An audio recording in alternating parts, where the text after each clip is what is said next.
Assalamualaikum warahmatullahi wabarakatuh.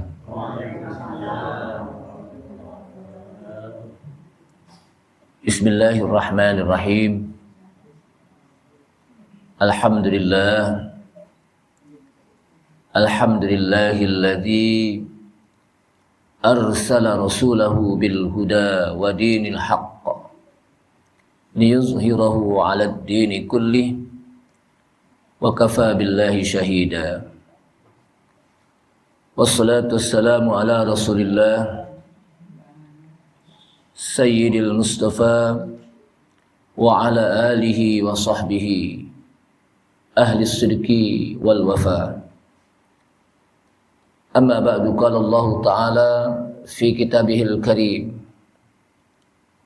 wa huwa asdaqul qailin. Ya ayyuhalladzina amanu taqullaha haqqa tuqatih wa la tamutunna illa wa antum muslimun. Ya ayyuhalladzina amanu taqullaha wa qulu qawlan sadida yuslih lakum a'malakum wa yaghfir lakum dhunubakum. Wa man yuti'illaha wa rasulahu faqad faza fawzan 'azima. Wa qala Rasulullah sallallahu alaihi wasallam, fa inna asdaqal hadithi kitabullah ta'ala wa khairal huda huda Muhammadin sallallahu alaihi wasallam wa syarrul umuri muhdatsatuha wa kullu muhdatsatin bid'ah wa kullu bid'atin dhalalah wa kullu dhalalatin finnar. Ma'asyiral muslimin wal muslimat, rahimanallahu wa rahimakum, ibu bapak hadirin hadirat sekalian, jamaah masjid Al-Muhajirin, segenap pengurus masjid dan jamaah-jamaah sekalian yang mudah-mudahan kita semua senantiasa mendapatkan limpahan rahmat dan maghfirah dari Allah Subhanahu wa taala. Tidak henti-hentinya kita senantiasa memanjatkan puji syukur kita kepada Allah Subhanahu wa taala yang telah begitu banyak memberikan nikmat-nikmatnya kepada kita sekalian. Nikmat yang paling utama adalah nikmat ketika kita diberikan hidayah oleh Allah Subhanahu wa taala. Nikmat iman dan Islam. Nikmat ketika Allah Subhanahu wa taala mengutus nabinya, nabi kita Nabi Muhammad sallallahu alaihi wasallam di tengah-tengah kita, itu merupakan nikmat. Nikmat ketika kita bisa melaksanakan perintah Allah Subhanahu wa taala dan bisa meninggalkan larangan-larangan Allah Subhanahu wa taala. Semoga dengan nikmat ini kita bisa mensyukurinya dan nikmat ini mudah-mudahan menjadi wasilah kita untuk bisa masuk ke dalam surga Allah Subhanahu wa taala.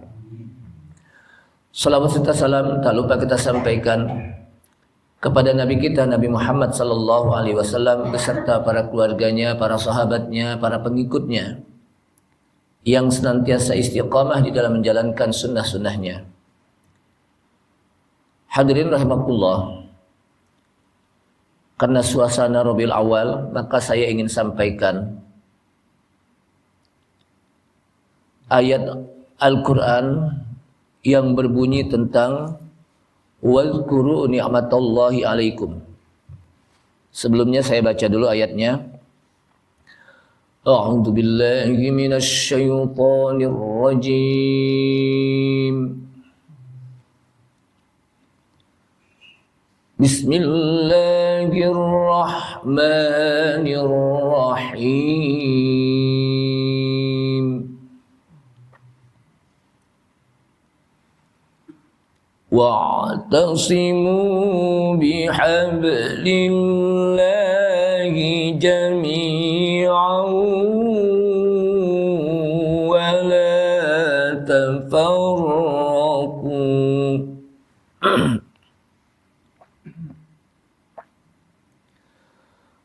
Wadhkuru ni'matallahi 'alaikum idh kuntum a'da'an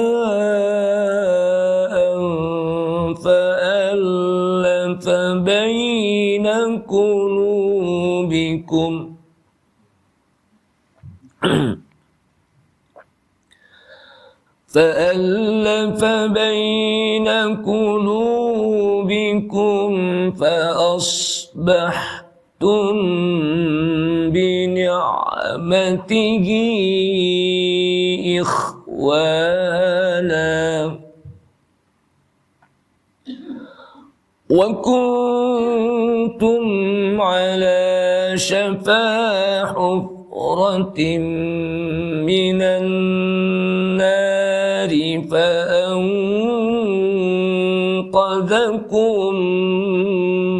منها كذلك يبين الله لكم آياته لعلكم تهتدون واعتصموا بحبل الله جميعا ولا تفرقوا واعتصموا dan berpegang teguhlah kalian bihablillah dengan tali Allah jami'an semuanya wala tafarraqu dan janganlah berpecah belah wazkuru ni'matallahi 'alaikum idh kuntum a'da'an fa'allafa baina qulubikum fa asbahtum bi ni'matihi ikhwana wazkuru dan ingatlah ni'matallahi nikmat Allah alaikum atas kalian idh kuntum a'da'an ketika kalian saling bermusuh-musuhan fa'allafa baina qulubikum lalu Allah satukan antara hati-hati kalian fa asbahtum bi ni'matihi ikhwana kemudian jadilah kalian bi ni'matihi dengan nikmat Allah Subhanahu wa taala itu ikhwana saling bersaudara wa kuntum ala syafa hufratin minan nar dan ingatlah ketika kalian ala syafa hufratin minan nar berada di tepi syafa itu tepi hufratin lubang minan nar dari api neraka fa anqadhakum minha kemudian Allah selamatkan kalian minha dari api neraka kadzalika yubayyinullahu lakum ayatihi la'allakum tahtadun begitulah kami telah jelaskan kadzalika yubayyinullah begitulah Allah telah menjelaskan lakum kepada kalian ayatihi ayat-ayatnya la'allakum tahtadun agar kalian mendapatkan petunjuk. Jamaah sekalian rahmatullah, Rasulullah SAW diutus di tengah-tengah kita. Ini merupakan bagian dari karunia yang diberikan oleh Allah Subhanahu wa taala kepada kita sekalian. Laqad mannallahu 'alal mu'minina idz ba'atsa fihim rasulan min anfusihim. Laqad mannallah, sungguh Allah telah memberikan karunia. Idz ba'atsa fihim, ketika Allah Subhanahu wa taala utus seorang rasul di tengah-tengah kalian min anfusihim, dari jenis kalian.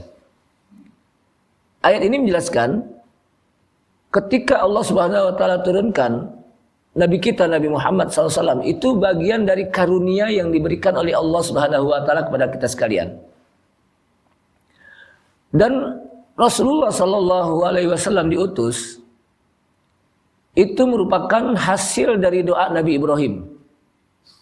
Nabi Ibrahim ketika membangun Ka'bah Baitullah, wa id yarfa'u Ibrahimul qawa'ida minal baiti wa Ismail Rabbana taqabbal du'a. Dan ingatlah ketika Nabi Ibrahim membangun Baitullah Ka'bah bersama anaknya Selesai membangun maka beliau berdoa, Rabbana taqabbal minna innaka antas samiul alim. Jadi beliau berdoa agar apa yang dilakukan diterima oleh Allah Subhanahu wa taala. Kemudian salah satu doa lagi adalah Rabbana wa ba'ats fihim rasulam min anfusihim. Ya Allah, wahai Rabb kami, wa ba'ats fihim rasulan, utuslah di tengah-tengah mereka seorang rasul. Itu di Mekah. Kemudian lahirlah Nabi kita Nabi Muhammad SAW. Udah berapa abad itu. Jadi Nabi Ibrahim berdoa. Ya. Kemudian hasil doanya itu dikabulkan oleh Allah Subhanahu wa taala dengan diutusnya Nabi kita Nabi Muhammad sallallahu alaihi wasallam di kota Mekah. Jadi doanya itu apa? Diterima oleh Allah Subhanahu wa taala. Nah, karunia Allah Subhanahu wa taala kepada kita sebagai seorang yang beriman adalah diutusnya seorang rasul, Nabi kita Nabi Muhammad SAW, Nabi Muhammad bin Abdullah bin Abdul Muttalib bin Hashim bin Abdi Manaf. Jadi nasabnya Nabi kita Nabi Muhammad SAW itu jelas. Sampai kepada nanti Adnan, sampai kepada Nabi Ismail alaihissalam, sampai kepada Nabi Ibrahim alaihissalam. Diutus seorang rasul dari kalangan manusia. Min anfusihim itu maksudnya min jinsihim. Dari jenis manusia. Ini bagian dari karunia yang diberikan oleh Allah SWT kepada kita. Kenapa? Karena ketika seorang rasul diutus oleh Allah Subhanahu wa taala dari jenis manusia, maka dia akan bisa memberikan uswatun hasanah, contoh teladan. Bisa memberikan contoh-contoh dalam kehidupan. Bagaimana cara makan yang baik, minum yang baik, berumah tangga yang baik, menjadi bapak yang baik, menjadi kepala negara yang baik, menjadi kepala negara politis yang baik. Itu apa? Contoh. Makanya disebutkan oleh Allah SWT, laqad kana lakum fi rasulillahi uswatun hasanah liman kana yarjullaha wal yawmal akhir. Laqad kana lakum, sungguh kana lakum. Di situ dalam taukid ada qad. Itu artinya huruf taukid yang artinya sungguh. Kana fi Rasulillah lakum, untuk kalian fi Rasulillah, dalam diri Rasulillah, uswatun hasanah. Contoh teladan. Uswah itu apa? Contoh teladan yang baik. Ya. Liman kana yarjullah, bagi orang yang mengharapkan untuk berjumpa kepada Allah. Wa dzakarallaha katsira, dan sering menyebut nama Allah Subhanahu wa taala. Sehingga Allah Subhanahu wa taala tidak mengutus seorang rasul dari kalangan malaikat. Karena ada satu kelompok yang mengharapkan, kenapa sih Allah Subhanahu wa taala tidak menurunkan seorang rasul dari kalangan malaikat? Kenapa? Karena kalau di kalangan malaikat nggak bisa memberikan contoh. Bagaimana cara makan yang baik, minum yang baik, malaikat nggak makan, nggak minum. Bagaimana cara nikah yang baik, berumah tangga yang baik, malaikat tidak berumah tangga. Pernah dengar malaikat berumah tangga kan enggak? Ya. Jadi ini bagian dari uswatun hasanah. Tidak dari kalangan jin. Tidak dari kalangan jin seorang rasul. Kenapa? Karena kita tidak bisa melihat jin. Tapi jin bisa melihat kita. Mereka bisa melihat kita, tapi kita tidak bisa melihat kita. Bagaimana dia bisa memberikan contoh teladan kepada kita, sementara kita tidak bisa melihat dia? Sehingga Allah SWT utus seorang rasul itu dari kalangan manusia yang bisa memberikan contoh full untuk kita. Sehingga kita tidak kehabisan contoh dari kehidupan Rasulullah SAW. Maka salah satu nikmat yang diberikan oleh Allah Subhanahu wa taala adalah ketika Allah Subhanahu wa taala utus seorang rasul dari kalangan manusia. Allah SWT menyebutkan wadhkuru ni'matallahi alaikum. Dan ingatlah nikmat-nikmat Allah atas kalian. Ya. Sebagian ulama mengatakan yang dimaksud dengan ingatlah nikmat Allah atas kalian adalah nikmat diutusnya Nabi kita Nabi Muhammad SAW. Walaupun ayat ini kalau kita lihat penjelasannya adalah ayat ini turun kepada suku Aus dan Khazraj. Wadhkuru ni'matallahi alaikum. Dan ingatlah nikmat-nikmat Allah atas kalian. Idh kuntum a'da'an. Ketika kalian dalam keadaan bermusuh-musuhan. Fa'allafa baina qulubikum. Kemudian Allah satukan antara hati-hati kalian. Fa'asbahtum bi ni'matihi ikhwana. Kemudian jadilah kalian dengan nikmat tersebut ikhwanan, bersaudara. Asyakul kalam, sebetulnya ayat ini turun kepada suku Aus dan Khazraj, di mana sebelum Rasulullah SAW diutus, maka di Madinah ada yang namanya suku Aus dan Khazraj. Fa innahu qad kana bainahum hurubun katsirah fil jahiliyah. Ini suku Aus dan Khazraj ini adalah suku yang di antara mereka sering mengadakan hurubun katsirah, sering berperang sebelum Rasulullah SAW diutus nih. Mereka sering berperang, wa adawatun adidah, sering bermusuhan. Pokoknya saling berperang, saling bermusuhan, saling apa? Mereka saling membunuh. Falamma ja'allahu bil Islam, ketika Allah datangkan kepada mereka Islam dengan diutusnya seorang Rasul, siapa? Nabi kita Nabi Muhammad SAW. Fadakhala fihi, kemudian mereka pun masuk ke dalam Islam, suku Aus dan Khazraj. Saru ikhwanan mutahabbina bijalalillah, maka jadilah mereka bersaudara, saling cinta mencintai. Jadi diutusnya Rasulullah SAW yang tadinya suku Aus dan Khazraj itu saling bermusuhan, saling berperang, mereka saling bunuh-membunuh. Ketika diutus Rasulullah SAW, kemudian mereka beriman kepada Allah SWT, masuk Islam, jadilah mereka bersaudara. Gitu. Jadi datang Rasulullah itu mempersaudarakan antara semua umat Islam itu disebut bersaudara. Kenapa? Karena Allah SWT menyebutkan apa? Innamal mu'minuna ikhwah. Makanya disebutkan id kuntum a'daan fa'allafa baina qulubikum fa asbahtum bi ni'matihi ikhwana. Jamaah sekalian, nah oleh karena itulah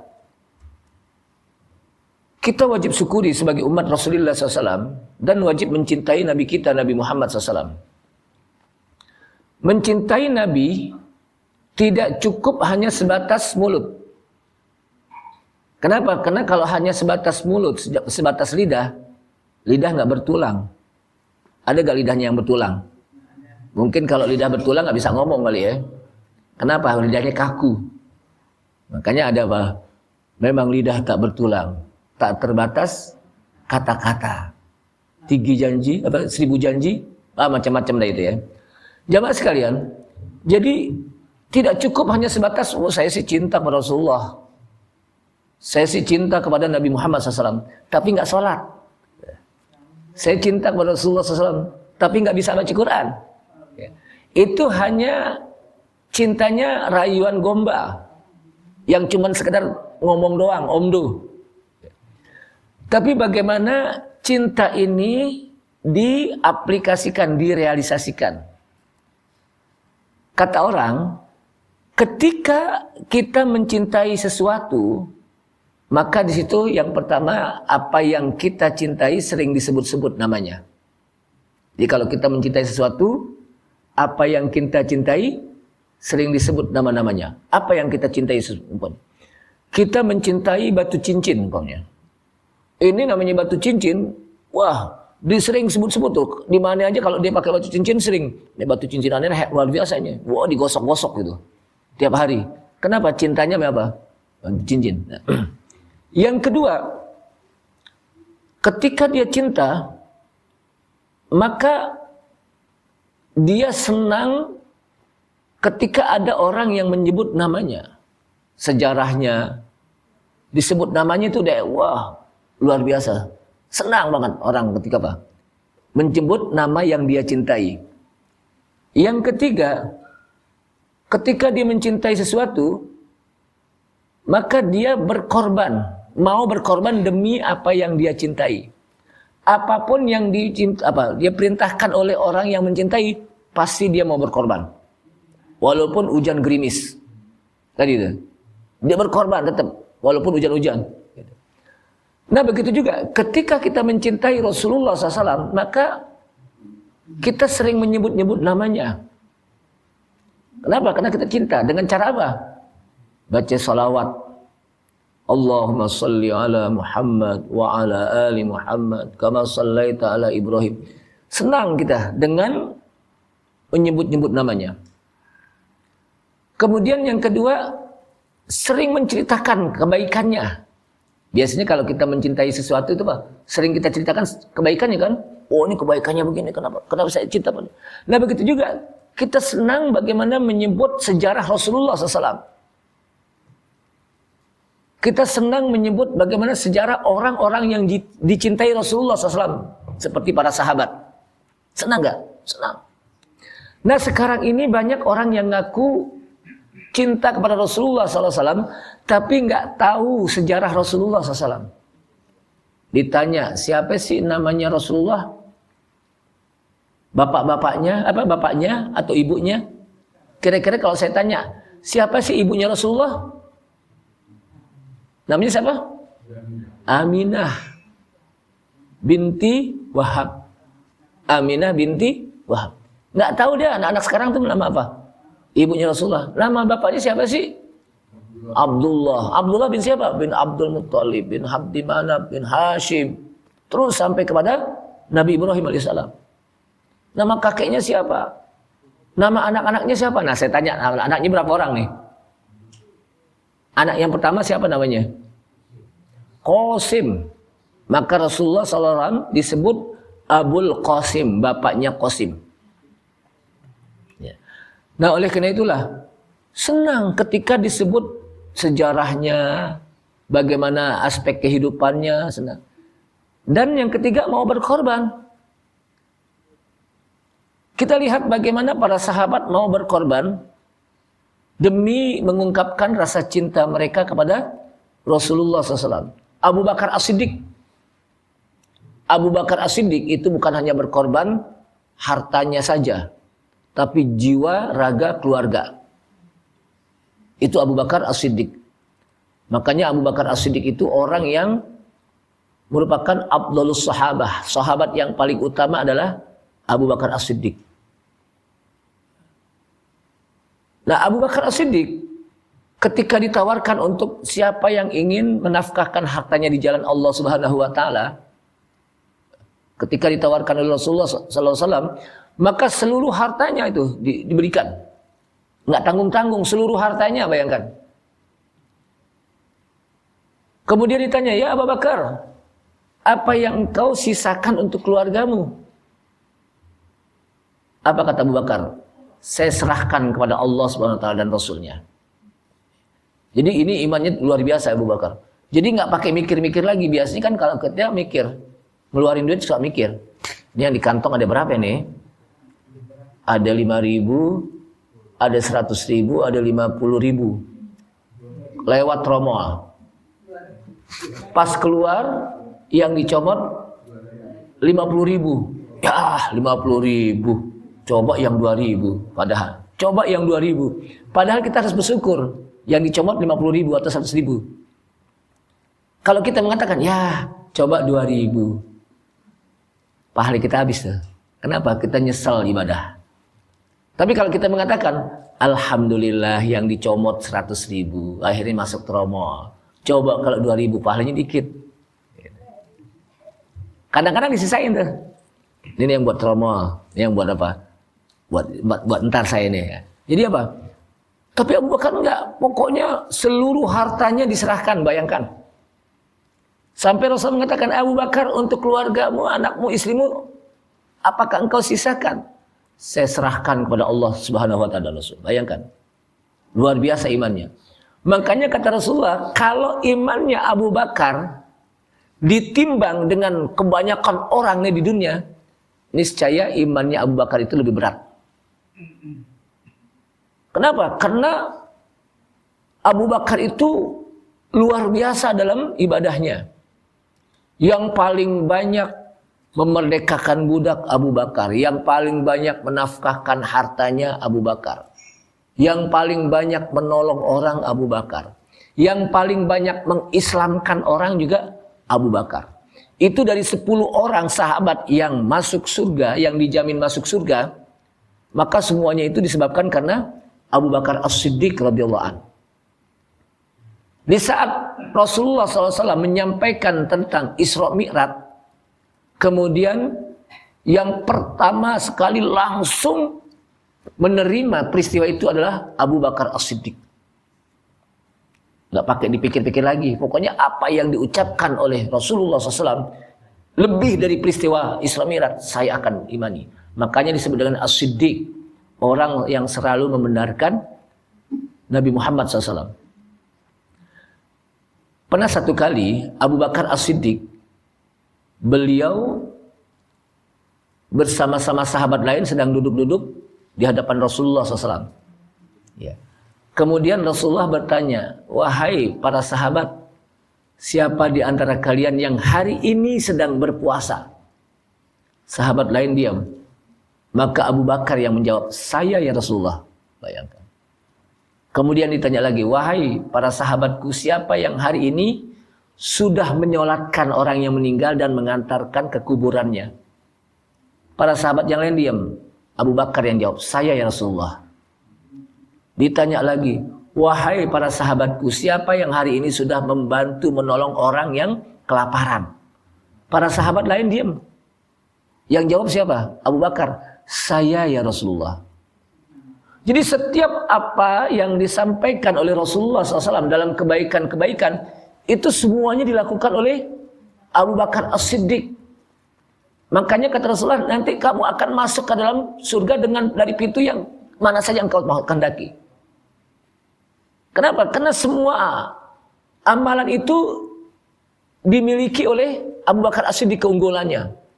Sementara nanti di akhirat kan ada yang namanya, ketika orang punya unggulan amalan puasa, maka dia akan masuk ke dalam pintu yang namanya Babur Rayyan. Ketika dia punya keunggulan sodakohnya, jadi ada amalan-amalan unggulan, maka dia akan masuk ke dalam pintu Babus Sodakoh. Ketika dia punya unggulan amalan sholat, sholat itu bukan hanya dikerjakan yang wajib saja, tapi juga yang sunnah. Dia punya keunggulan, maka dia akan masuk ke dalam pintu yang namanya Babus Sholat. Nah, Abu Bakar semuanya ada. Abu Bakar apa? As-Siddiq radhiyallahu anhu itu semuanya apa? Ada. Makanya dia akan masuk ke dalam pintu di mana saja dia kehendaki. Jamaah sekalian rahimakumullah. Para sahabat sudah membuktikan bagaimana mereka mencintai Rasulullah SAW dengan hartanya, dengan jiwanya, dengan raganya. Ali bin Abi Thalib juga begitu. Sudah semuanya sahabat apa? Mereka sudah membuktikan cinta mereka kepada Rasulullah SAW. Nah sekarang kita sebagai umatnya udah buktiin belum cinta kita?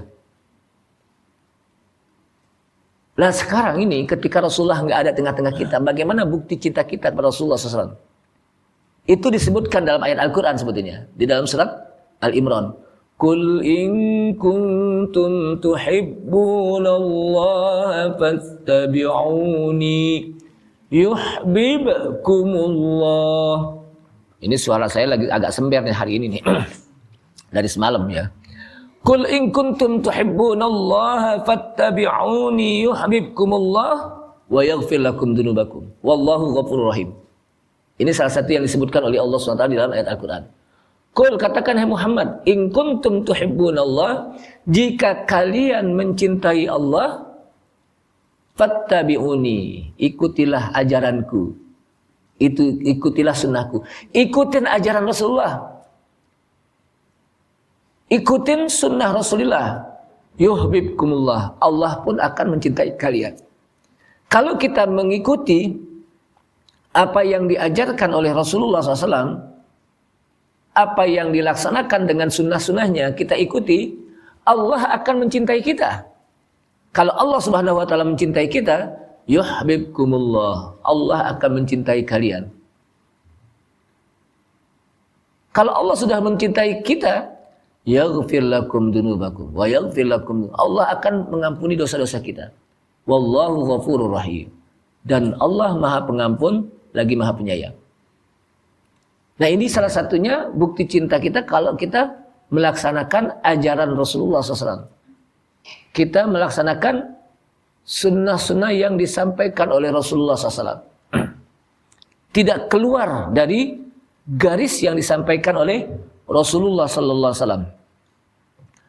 Ma'asyiral muslimin, kenapa? Karena begitu berat ancaman bagi mereka-mereka yang tidak melaksanakan apa yang diperintahkan oleh Rasulullah SAW. Jadi begitu berat. Ada ancamannya. Apa itu ancamannya? Falyahdharil ladzina yukhalifuna an amrihi an tusibahum fitnatun aw yusibahum adzabun alim. Ini surat An-Nur. Falyahdharil ladzina yukhalifuna an amrihi. Falyahdharil ladzina, berhati-hatilah, waspadalah bagi orang-orang yang yukhalifuna an amrihi, orang-orang yang menyelisihi, orang-orang yang tidak melaksanakan perintahnya, yaitu Rasulullah SAW, menyelisihi ajarannya. Dengan apa? Berhati-hati. Antusibahum fitnatun, di mana di situ Allah Subhanahu wa taala akan turunkan kepada mereka fitnah. Yang dimaksud fitnah di sini adalah adab di dunia. Allah turunkan siksa di dunia. Au yusibahum adzabun alim, atau nanti di akhirat mereka akan mendapatkan adab yang sangat pedih. Ini salah satu ancamannya. Jadi akan diberikan adab oleh Allah SWT. Di dunia akan diberikan, di akhirat pun akan diberikan.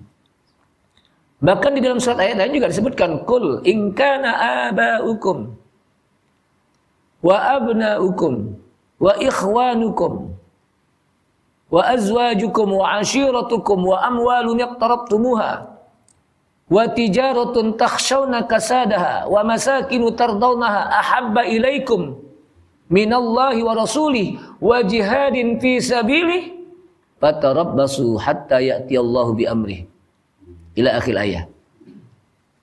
Ada ancaman bagi mereka-mereka yang tidak mencintai Rasulullah SAW. Jadi bukan hanya apa? Diperintahkan aja untuk mencintai Rasulullah, tapi juga ada ancaman bagi mereka-mereka yang tidak mencintai Rasulullah SAW. Apa ancamannya?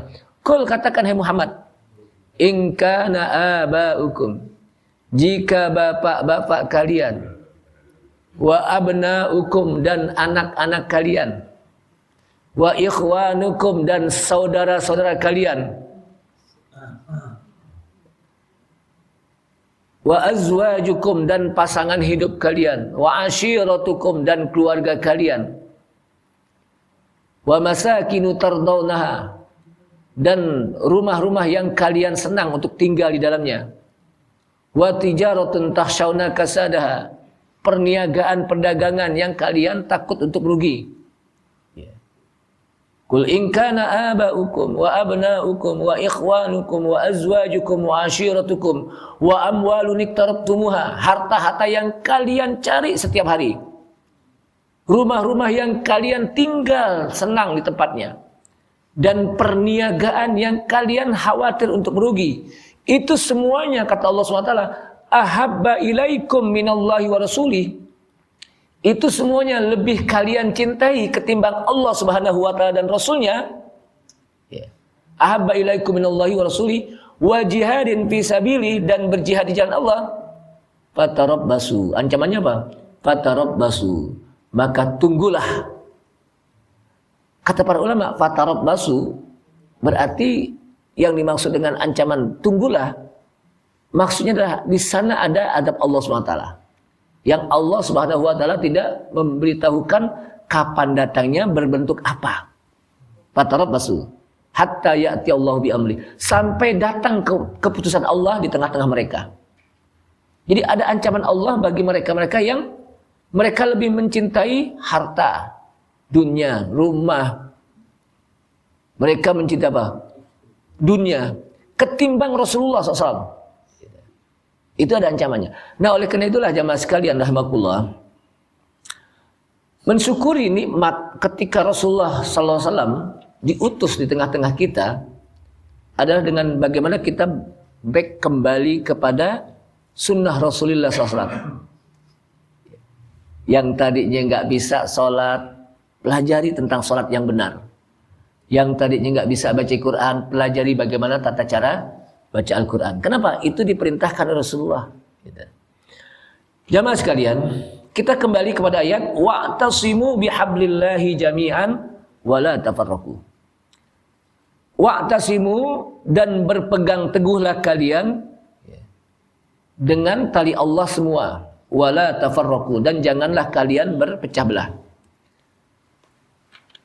Salah satu yang diperintahkan oleh Allah SWT adalah dengan kita berpegang teguh kepada Al-Quran. Maksudnya apa? Para ulama menjelaskan, maksudnya ayat ini memerintahkan kepada kita agar kita bersatu. Wa'tasimu itu apa? Walaupun diartikan berpegang teguh dengan berpegang kepada tali Allah, tapi di sana ada kalimat setelah itu wala tafarraqu, jangan kalian berpecah belah. Berarti kita diperintahkan untuk bersatu maksudnya. Di mana kita diperintahkan oleh Allah SWT untuk bersatu padu dengan berpegang kepada tali Allah. Apa yang dimaksud dengan bihablillah, tali Allah? Para ulama mengatakan yang disebut dengan tali Allah itu adalah hablullahil matin wasiratuhul mustaqim, yaitu Al-Quran. Jadi kita berpegang dengan Al-Quran. Kenapa? Karena Al-Quran itu disebutkan di dalam hadis, hadis yang marfu yang sampai kepada Rasulullah SAW. Al-Quran, sifatul Quran, sifatnya Al-Quran itu adalah hablullahil matin, tali Allah yang kokoh, wasiratuhul mustaqim, dan dia jalan Allah yang lurus. Jadi dengan kita berpegang pada tali Allah, maka itu berarti Al-Quran. Dan Al-Quran itu adalah siratuhul mustaqim, jalan yang lurus. Kemudian di samping Al-Quran, maka juga diperintahkan untuk wasunnatir Rasul. Kita bersatu padu dengan berpegang kepada sunnah Rasul, yaitu hadis Rasulullah SAW. Kenapa? Karena disebutkan dalam ayat lain, dalam hadis lain, bukan ayat, hadis, taraktu fikum amrayni in tamassaktum bihima lan tadillu abadan. Kitab Allah wa sunnat Rasuli. Aku tinggalkan kepada kalian dua pusaka yang jika kalian berpegang kepada dua pusaka tadi, lan tadillu abadan, kalian tidak akan pernah sesat selama-lamanya. Apa itu? Kitab Allah Al-Quran, wa sunnat Rasul, dan sunnah Rasul. Itu hadis. Kalau kita berpegang Al-Quran dan sunnah Rasul hadis, kita tidak akan sesat selama-lamanya. Wala tafarraqu, dan janganlah kalian berpecah belah. Ini udah suruh ya? Ya. Dikit aja. Jangan berpecah belah. Kenapa? Karena nanti disebutkan dalam hadis faftaraku ala 73 firqah, bahwa umat ini akan berpecah belah sampai 73 golongan. Umat ini maksudnya umat Nabi Muhammad SAW. Sehingga kita dilarang untuk berpecah belah. Minha firqatun najah, di antara firqah, kelompok yang 73 dari umat Islam, itu ada kelompok yang najiyah, mereka yang selamat, yang akan dimasukkan oleh Allah SWT ke dalam surga. Wa musallamatun min adzabinnar, dan mereka akan diselamatkan dari api neraka. Siapa mereka? Wa hum alladzina ala ma kana alaihi nabiyyu sallallahu alaihi wasallam wa ashabuh. Mereka adalah orang-orang yang berpegang kepada sunnah Rasul dan sunnah sahabat. Jadi bukan sunnah Rasul saja, tapi apa? Sunnah sahabat. Makanya kita nggak boleh mencaci maki sahabat. La tasubbuh ashabi, jangan kalian mencaci maki sahabat. Kenapa? Karena kata Rasulullah, ashabi udul, sahabatku semuanya adil. Mereka pasti melaksanakan apa yang diperintahkan oleh Rasulullah. Itu para sahabat. Mereka adalah orang yang paling dicintai. Mereka adalah orang yang disebutkan oleh Allah SWT, was-sabiqunal awwaluna minal muhajirin wal ansar walladzina tabauhum bi ihsanin radhiyallahu anhum wa radu'an. Langsung Allah yang menyebutkan radhiyallahu anhum wa radu'an. Makanya kalau kita disebut nama sahabat, kita mengucapkan apa? Radhiyallahu anhum. Kenapa? Karena Allah Subhanahu wa taala menyebutkan radhiyallahu anhu. Nah, oleh karena itulah jamaah sekalian, karena sudah masuk surug, mudah-mudahan kita menjadi umat Nabi Muhammad SAW, ummatul ijabah, umat yang diakui sebagai umat Rasulullah SAW. Kenapa? Bukan umat yang cuma sekedar ngaku-ngaku. Jadi ada umat dua. Ada umat yang sekedar ngaku-ngaku yang disebut dengan umatul dakwah. Tapi ada umat yang ijabah, umat yang diakui. Jadi yang pertama apa? Umat yang ngaku-ngaku doang sebagai umat. Tapi yang kedua, umat yang diakui oleh Allah SWT, oleh Rasulullah sebagai umatnya. Dan itulah umat yang nanti akan bisa masuk ke dalam, akan bisa minum hautnya Rasulullah. Telaga Rasulullah. Setiap umat Rasulullah apa? Akan minum. Nah, oleh karena itulah, mudah-mudahan sebagai umatul ijabah, umat yang diakui, kita juga akan mendapatkan syafaat dari Nabi kita, Nabi Muhammad SAW, atas izin Allah Subhanahu wa taala. Subhanakallahumma hamdika asyhadu an la ilaha illa anta astaghfiruka wa atubu ilaik. Wassalamualaikum warahmatullahi wabarakatuh.